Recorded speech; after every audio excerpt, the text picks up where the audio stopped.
Bienvenue sur le plateau de Parole d'élus. Nous recevons aujourd'hui la co-référente départementale de la France Insoumise en charge de la communication, ancienne candidate aux législatives sur la 2e circonscription des Vosges. Julie Xicola, bonjour. Bonjour. Merci d'avoir accepté notre invitation. Alors le cœur à gauche de la gauche depuis toujours chez vous, on peut résumer ça comme ça ?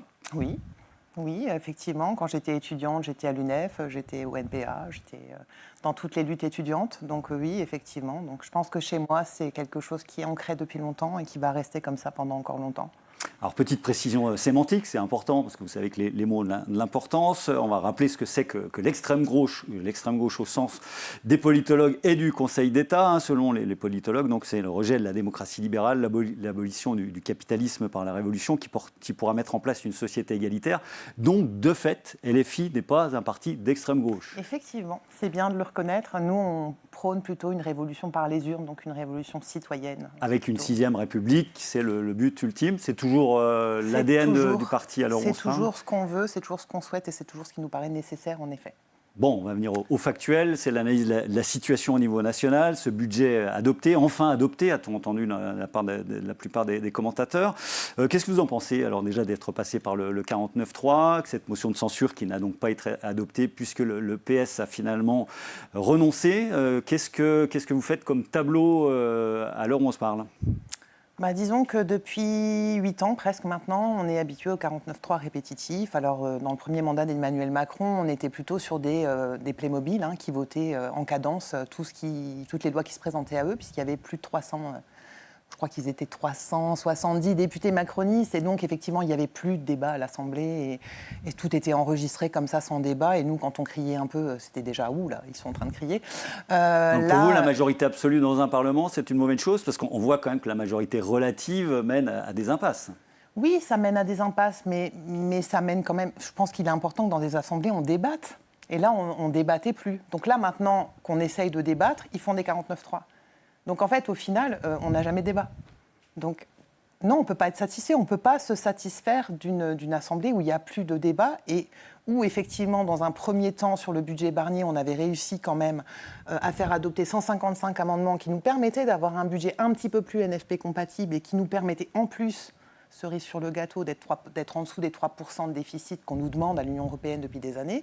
Et ça a été aussi empêché par le 49.3 et il y a une motion de censure. Et là, aujourd'hui, on a un budget qui est pire. Ah, il est pire pour vous, le budget Bayrou est pire que celui malgré l'intervention du PS avec... Il est pire parce qu'il y a quand même 10 à 15 milliards encore de coupes budgétaires supplémentaires par rapport au budget Barnier, donc oui, c'est pire. Malgré les 4000 postes que vous bossez à l'Éducation nationale, il y a quand même 4000 postes. Oui, mais le Sénat les a déjà retoqués, les 4000 postes. C'est-à-dire qu'ils sont déjà revenus sur la mesure qui consistait à empêcher que ces 4000 postes soient supprimés. On sait très bien qu'ils seront supprimés. Et les 300 millions sur le fonds vert, ça, pour vous aussi, ça compte pas ? C'est absolument pas suffisant. C'est absolument pas suffisant. Il y a beaucoup trop qui a été supprimé. Je veux dire, ce qu'ils ont remis, c'est rien par rapport à ce qu'ils ont supprimé. Donc, c'est des effets de manche, c'est de la communication. Donc oui, effectivement, nous, on était pour la censure, on est toujours pour la censure, on sera toujours pour la censure. Mais qu'est-ce qui serait passé évidemment, le gouvernement serait tombé, et derrière on avait la loi spéciale qui a été votée à cette occasion pour justement permettre encore au débat de durer, de pouvoir avoir un budget égalitaire, équitable, ce qu'on appelle de nos voeux. Cette loi spéciale, il s'arrange au gouvernement aujourd'hui pour ne pas ouvrir les budgets à hauteur de ce qu'il pourrait faire, c'est-à-dire qu'il les ouvre à 25%, il pourrait les ouvrir à 70%. Donc effectivement, on se retrouve avec des passes culture qui sont gelés, on se retrouve avec un certain nombre de choses qui ne se passent plus, genre les services civiques dans les établissements scolaires, on ne peut plus en recruter parce qu'ils ont gelé les budgets.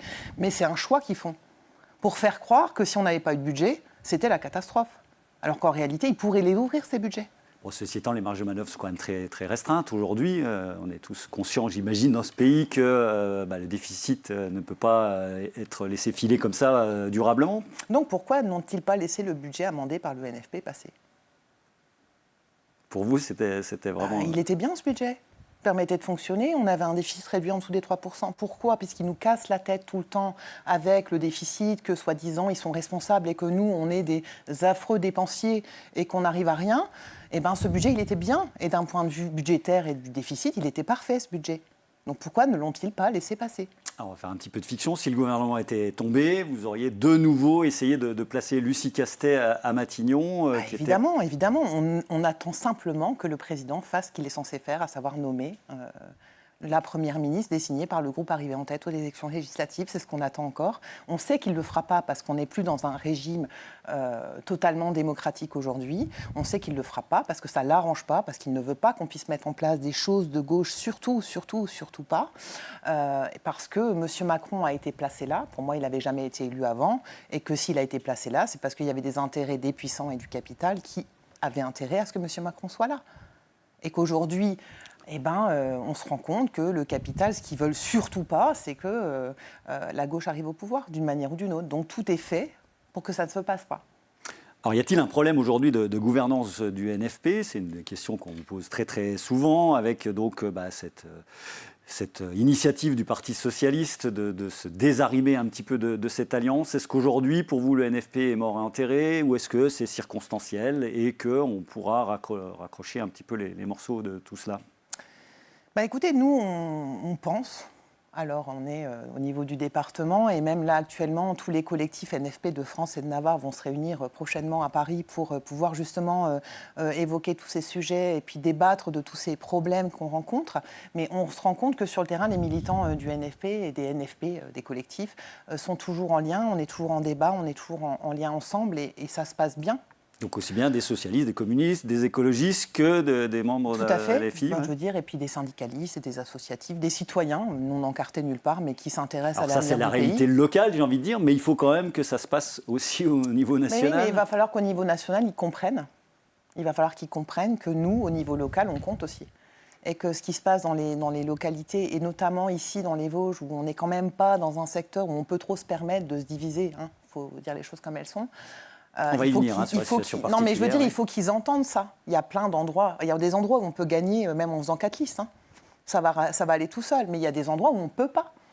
Donc il faut qu'ils l'entendent. Et c'est ce qu'on avait fait avec mon suppléant. Alors quand vous dites qu'ils l'entendent, c'est qui ils ? C'est tous les représentants de tous les partis confondus. Je pense qu'il faut qu'ils comprennent. Vous balayez devant votre porte aussi.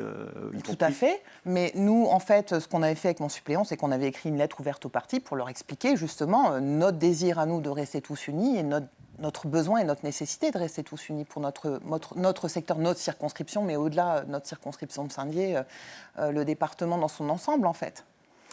Mais je balaye devant ma porte, je balaye toujours devant ma porte, mais je considère que, voilà, on est aujourd'hui dans des querelles d'appareils qui sont compréhensibles dans le sens où on a des logiques d'appareils qui sont différentes, il y a des stratégies différentes, il y a des agendas politiques aussi qui sont différents. Des stratégies ou des... Mais est-ce que ce n'est pas aussi l'ADN peut-être de chaque parti, il y a quand même des divergences forcément. Vous êtes une coalition, on n'est pas un parti unique. On n'est pas un parti unique, c'est exactement ce que j'avais envie de vous dire. Donc il y en a qui pensent pouvoir négocier. Donc est-ce qu'on peut en vouloir au PS d'être différent que des positions de LFI ? Alors personnellement, je leur en voulais pas d'avoir essayé de négocier. Je me suis dit c'est leur truc. Qu'ils le fassent. J'y croyais pas, parce que, effectivement, et je pense qu'on avait un peu raison de ne pas y croire, mais c'est leur truc. Bon, nous, on est plutôt dans la confrontation, nous, on va plutôt être dans le rapport de force, c'est plutôt notre truc. Mais on aimerait bien, nous aussi, que quand on est dans cette logique de rapport de force, on nous laisse aussi le faire sans nous critiquer. Donc ça va dans les deux sens. Et je pense qu'il faut qu'on arrête la logique du bac à sable qui consiste à dès qu'il y en a un qui fait un truc, l'autre tape. Je pense qu'il faut qu'on arrête de faire ça, qu'on redescende tous, qu'on se calme tous, qu'on se remette autour d'une table et qu'on discute comme des êtres humains civilisés. Ce serait bien. Là, actuellement, on est un peu... Il y a une montée en pression du fait de ce budget qui passe, du fait de l'angoisse que ça suscite, du fait de l'inquiétude aussi que nous, on ressent à LFI par rapport à la reprise en main du PS par M. Hollande, qui nous inquiète énormément et auquel nous, on ne veut pas être associés dans les yeux des électeurs. Surtout pas les sociodémocrates, ça on a bien compris que c'était... Mais ce n'est même pas une question d'être sociodémocrate. Moi, je peux avoir de l'intérêt et du respect pour des gens qui se définissent comme sociodémocrates. Ils ont le droit, ce n'est pas un problème. Ce que je ne peux pas supporter, c'est des gens qui annoncent quelque chose, un programme, mon ennemi c'est la finance, tout ça, et qui au final font un programme de droite. Moi je me suis dit, en 2012, j'ai voté au deuxième tour pour M. Hollande, pas au premier, vous l'imaginez bien. Au premier tour, j'ai voté pour lui. Au final, je me dis, si je m'étais abstenue, j'aurais eu une politique de droite dans les deux cas. Donc vous êtes senti trahi. C'est désespérant. Ça désespère les gens. M. Hollande désespère les gens. Et je suis désespérée du fait qu'il est en train de reprendre le PS en main. Il a été réélu de fait. Oui, sous l'étiquette du NFP. Il serait allé tout seul, je ne suis pas persuadée. Alors, on va parler de quelque chose qui monte, vous le savez bien, hein, c'est l'effet pseudo-repoussoir de la France insoumise. On l'entend beaucoup. La non-élection de Louis Boyard à Villeneuve-Saint-Georges a été très, très commentée. Est-ce qu'elle a été surcommentée ou est-ce qu'il faut en tirer quand même des conclusions? On va rappeler que Louis Boyard était en tête à l'issue du premier tour et n'a pas réussi à rassembler et s'est donc incliné face à une candidate de droite. Alors moi, j'ai plusieurs commentaires à faire. Déjà, un commentaire en termes de participation. On avait une participation qui était très faible, ce qui, évidemment... Municipal anticipé, c'est un peu classique. Oui, mais sociologiquement, l'abstention nous fait toujours du tort à nous, à gauche. Ça, c'est une certitude absolue. Deuxième chose, on a depuis peu de temps, le RN qui appelle à voter pour les LR ou les macronistes au second tour, ce qu'ils ne faisaient pas avant. C'est quelque chose qu'ils se sont mis à faire très récemment. Ça devrait être aussi un signal pour leurs électeurs et je les invite à regarder ça de plus près. Et après, je considère quand même que le signal qui est envoyé également, c'est que la liste qui est arrivée en tête au premier tour, c'est la liste menée par LFI et des citoyens de la ville de Villeneuve-Saint-Georges. Et ça, c'est important. Ça veut dire qu'aujourd'hui, le Parti socialiste, notamment, ne peut plus faire comme si LFI n'existait pas localement. Ouais, c'est plus vrai. Il faut savoir rassembler, hein, c'est bien. Oui, il faut savoir rassembler, mais je pense que c'est un signal et que aux prochaines élections municipales, c'était un test pour nous. On est arrivé en tête, 4 points devant 3 autres partis rassemblés ensemble. C'est quand même important. Donc je pense que c'est un signal pour justement dire, voilà, maintenant, localement, LFI existe. Et c'est quelque chose qu'il va falloir qu'ils prennent en compte aussi. Alors LFI, dans l'imaginaire collectif, en tous les cas dans les discussions, est associé, il faut être tout à fait clair, à Jean-Luc Mélenchon. Bien sûr. C'est totalement indissociable. Est-ce que c'est un problème? Est-ce que Jean-Luc Mélenchon sera forcément candidat pour la présidentielle en 2027? Alors est-ce que c'est un problème? D'abord, pour vous, franchement. Pour moi, non. Je pense qu'effectivement, on a une personnalité... Il est très clivant non, et cet effet repoussoir dont je parlais. Il a été rendu clivant. Je veux dire, aujourd'hui, on a... Il fait beaucoup de choses pour l'être, quand même, il faut être tout à fait clair. Oui, mais parce que je pense qu'à un moment donné, il faut appeler un chat et qu'il sait appeler un chat. Après, ça passe ou ça passe pas. Ça passe ou ça il tape beaucoup sur ses alliés, il tape beaucoup sur le Parti socialiste. Mais quand M. Roussel nous tape dessus, ça dérange personne. Donc, à un moment, c'est beaucoup aussi. On en prend aussi beaucoup, des coups. Je voulais juste rappeler quelque chose d'important. On a eu un truc qui s'appelait le Conseil national de la résistance. Et ce Conseil national de la résistance insistait sur le fait qu'il ne fallait pas que les médias soient concentrés et qu'il ne fallait pas qu'ils soient entre les mains de financiers. Aujourd'hui, on s'aperçoit qu'on a 90% des médias, évidemment je ne parle pas des médias locaux, je parle des médias mainstream nationaux, qui sont entre les mains de 9 milliardaires, qui ont bien sûr un agenda politique et des intérêts politiques, et qui ne veulent surtout pas qu'un parti de gauche de rupture arrive au pouvoir, surtout pas. Et surtout qu'ils ont compris, parce qu'ils ne sont pas idiots, ils ont compris que les insoumis, ils démontrent une capacité à ne jamais lâcher les promesses qu'ils font. Et on ne lâche jamais rien. Et ça les angoisse. Alors, on a tout ce que vous dites est factuellement exact. Est-ce que vous pensez que l'électeur lambda est totalement tributaire de ce qu'on lui sert à la télévision ou ailleurs? Je dis pas ça, mais je dis que dans les secteurs ruraux, par exemple, et on le sait, il y a plus beaucoup d'endroits où on peut avoir du lien social. On sait qu'il y a des endroits où il n'y a rien. Il n'y a plus le café de village, il n'y a plus rien, il n'y a plus de service public dans le secteur. Voilà, on sait que les gens sont enfermés chez eux. Et ils sont enfermés chez eux, ils sont devant la télé tout le temps. Et c'est leur seul lien social. Et je pense que même si on ne peut pas considérer que les médias ont une confiance absolue du public, mais ça infuse quand même. Et il y a aujourd'hui sur des plateaux télé des propos anti-républicains, extrêmement graves, réactionnaires qui sont tenus. Et ça ne choque pas. Ça, par contre, ça va. On peut dire sur un plateau télé, Madame Parmentier, par exemple, du RN, peut dire que, sans problème, que l'IVG, c'est un génocide et que ça favorise le grand remplacement. Ça ne choque pas, ça. C'est pas clivant, ça? C'est sûr. Alors, il nous reste 3 petites minutes. Faut vite qu'on aille sur du local aussi. On vous a vu samedi, pas plus tard que samedi, au sein d'une manifestation pro-palestinienne. Est-ce qu'on peut la qualifier comme celle-là? En tous les cas, c'est une manifestation pour la paix qui a quand même un focus précis sur la Palestine. C'est un des combats qui vous est également reproché par une partie de la... C'est incompréhensible pour moi. C'est incompréhensible pour moi dans le sens où on a effectivement une position depuis 1967. Cette position est la position de la France. Le général de Gaulle, dans sa conférence de presse, qui est très célèbre de 1967, a cette position. Monsieur de Villepin a cette position. Toutes les personnes normales dans ce pays ont cette position. Et c'est normal de considérer qu'un peuple humain, que des humains aient le droit de vivre. Ça ne me paraît pas complètement déconnant.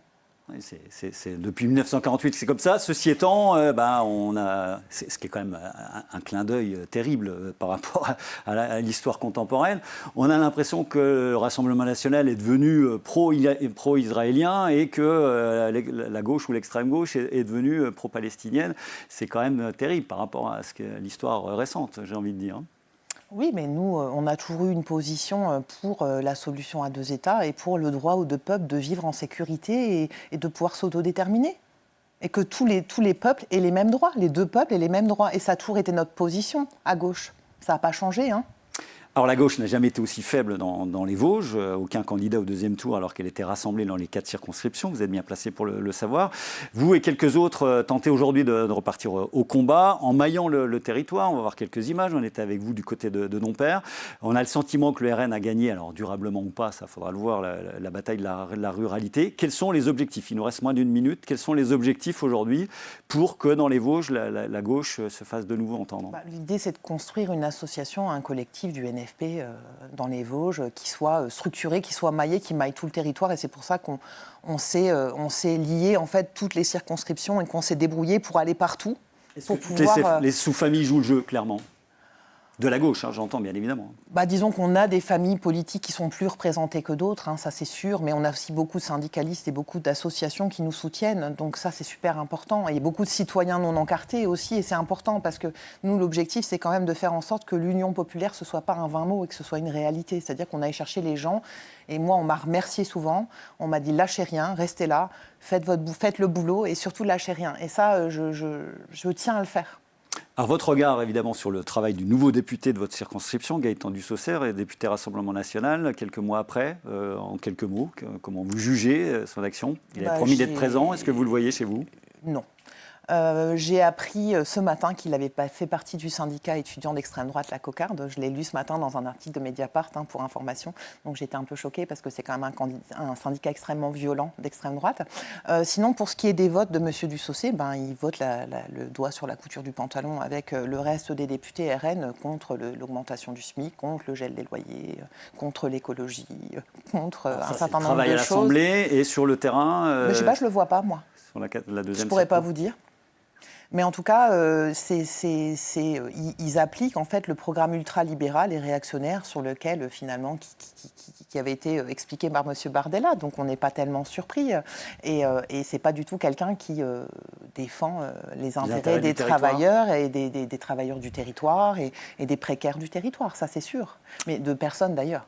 Alors, vous êtes arrivé en 3e position fin juin avec 15,45% des voix. Vous me voyez venir, évidemment. Une dissolution probable, possible, en tous les cas, fin juin, début juillet. Est-ce que, Julie Xicola, vous serez de nouveau candidate si l'occasion se présente pour une alliance de gauche dans votre circonscription? Si l'occasion se présente, oui. Si on me le demande, je retournerai au combat, ça c'est pas un souci. Par contre, je retournerai au combat que dans une logique unitaire et il est hors de question pour moi qu'on parte chacun de notre côté à 4 candidatures séparées. C'est hors de question pour moi et je le ferai pas dans ces conditions-là. Je le ferai que pour porter les intérêts de tout le monde. C'est vrai qu'il y avait quelques candidats dissidents chez vous il y a quelques mois. Julie Xicola était notre invitée, la conseillère départementale Carole Thiébaut-Godet sera à votre place la semaine prochaine. Merci beaucoup d'avoir accepté notre invitation. On se retrouve donc la semaine prochaine. Très bonne semaine à toutes et à tous. Merci.